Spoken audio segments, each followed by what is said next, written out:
And we begin tonight with the updated guidelines from the CDC. In certain parts of the country, everyone should wear a mask indoors again, even if you're vaccinated.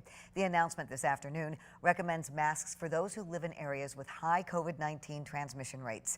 13 on your side's Andrea Flores is here now to break down what this means for us in West Michigan. Juliet, the CDC breaks down community spread into 4 levels: low, moderate, substantial, and high. In Kent County, we're at a moderate risk level right now, which means no official changes. But doctors with Spectrum Health and Mercy Health say it's time to proceed with caution.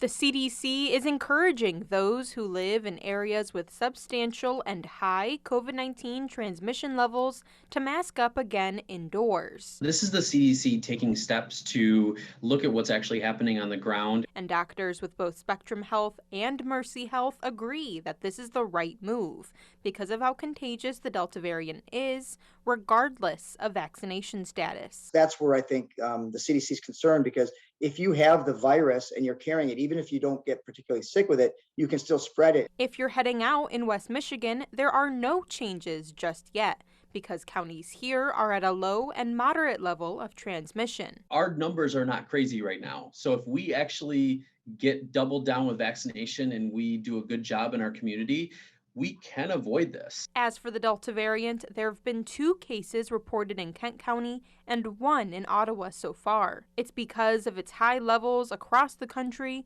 that led to the CDC changing its guidance from 2 months ago on masking for fully vaccinated Americans. When they made that decision to recommend that people could take their masks off if they're vaccinated, only 1% of the population was the Delta variant, and now we're at 83%. When it comes to the upcoming school year, there are some mixed opinions on whether every student and teacher should mask up. Even if they don't get sick with it, or even if they don't end up hospitalized, every time they carry that virus, they allow it to mutate again. And eventually we could end up with a variant that's resistant to vaccines, and we could start all over again where we were last year. If one district has almost no cases and another one has a bunch, why are we holding them to the exact same standard?